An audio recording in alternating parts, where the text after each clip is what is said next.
Ah, le fameux triangle de Karpman. On a tous déjà entendu ces mots, victime, sauveur, persécuteur. Ça nous parle tout de suite, on visualise les conflits, les dynamiques un peu toxiques. C'est un modèle psychologique super connu qui nous aide depuis des décennies à y voir plus clair. Mais, et si ce n'était que la partie visible de l'iceberg? Si derrière ce qu'on a toujours appelé un jeu psychologique se cachait une vérité bien plus profonde, une vérité qui est en fait câblée dans notre cerveau. Allez, on va décortiquer ça ensemble. On s'est tous déjà posé cette question, pas vrai? Cette impression de revivre le jour de la marmotte dans nos relations. Au boulot, en famille, en couple, c'est toujours le même type de discussion qui dérape, la même frustration qui remonte à la surface. On a l'impression d'être coincé dans un scénario écrit d'avance. Eh bien, c'est exactement ce piège, cette mécanique invisible et répétitive qu'on va essayer d'éclairer aujourd'hui. Mais pas juste en surface, non. On va aller voir ce qui se passe vraiment à l'intérieur, au niveau de nos neurones. Et voilà les trois acteurs principaux de la pièce. D'abord, la victime, elle se sent impuissante, subit les événements, c'est jamais de sa faute. Ensuite, le sauveur, il vole à la rescousse, donne des conseils qu'on n'a pas demandé et finit souvent épuisé. Et enfin, le persécuteur, lui, il critique, il blâme, il contrôle. Ce sont des rôles, des postures qu'on endosse tous à un moment ou à un autre, bien souvent sans même s'en rendre compte. Ok, avant de plonger dans la nouveauté de l'approche neuroscientifique, il faut qu'on soit au clair sur la vision classique. Pendant plus de 50 ans, on a parlé de ce triangle comme d'un jeu psychologique, une sorte de scénario inconscient qu'on joue pour en retirer des bénéfices cachés. C'est une grille de lecture simple, super puissante, c'est vrai, mais on va voir qu'elle ne raconte qu'une partie de l'histoire. Alors, un peu d'histoire, on est dans les années 60 et Stefan Karpman, un psychiatre, a une intuition géniale.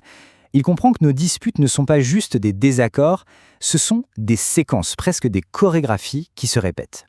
Le triangle, c'est un outil visuel incroyable pour comprendre ce qui se passe. Il met des mots sur mon mot, mais il ne nous dit pas vraiment pourquoi ça se passe, tout au fond de nous. Et c'est là que la vision classique, elle atteint un peu ses limites. Et là, voilà la question qui change absolument tout. C'est le cœur de la relecture moderne, portée par des approches comme celle de Chris Coaching. Et si ces rôles de victime, sauveur, persécuteur n'étaient pas des choix, même inconscients, si ce n'étaient pas des défauts de notre personnalité, mais plutôt des réflexes, des réponses ultra rapides de notre système nerveux quand il se sent en danger. Plus un jeu donc, mais une pure stratégie de survie. Bon, maintenant on entre dans le vif du sujet, ce que les neurosciences nous disent. C'est là que tout s'éclaire. On quitte un peu le terrain de la psychologie des jeux pour entrer dans la biologie de nos réactions. On va enfin comprendre pourquoi notre cerveau est programmé pour créer ce fameux triangle. Cette phrase, elle est absolument centrale. Il faut vraiment la laisser infuser. Elle nous déplace de la case culpabilité à la case compréhension. Ce n'est plus une question de qui est méchant ou qui est faible. C'est notre biologie qui parle.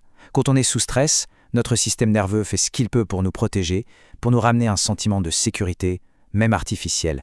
Et cette nuance, elle change tout, parce que c'est la première étape pour pouvoir sortir de l'impasse. Mais alors, de quoi notre cerveau essaie-t-il de nous protéger au juste? Eh bien, de la menace sociale. Il faut comprendre une chose, notre cerveau est un organe social. Sa plus grande peur depuis la nuit des temps, c'est l'exclusion du groupe. Parce que pour nos ancêtres, être rejeté, c'était une condamnation à mort.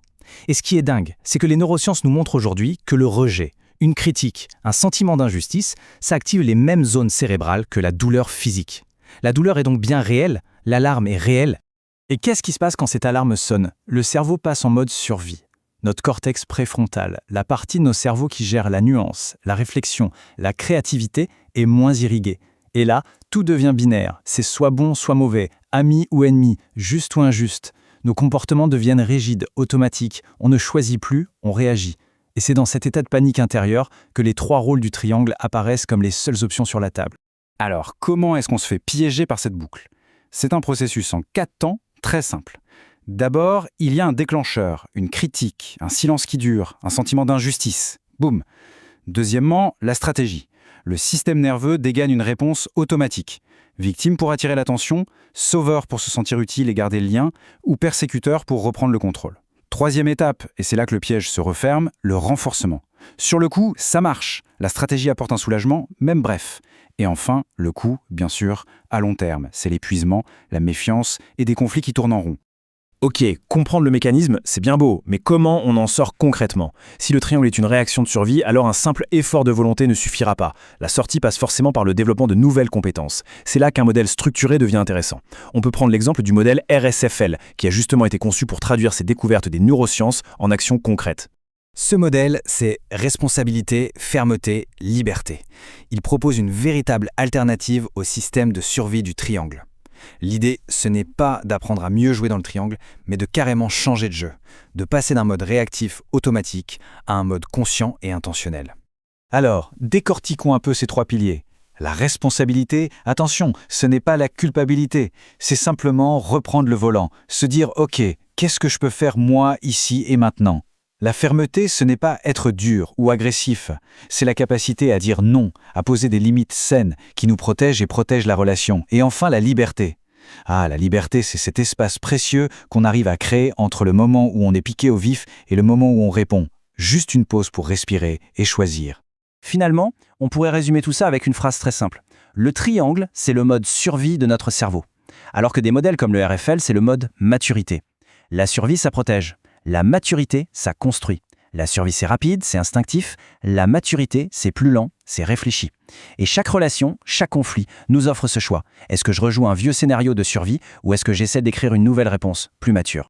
Voilà, on arrive à la conclusion de cette analyse. Le véritable enjeu, il est là. C'est le passage de la survie au choix.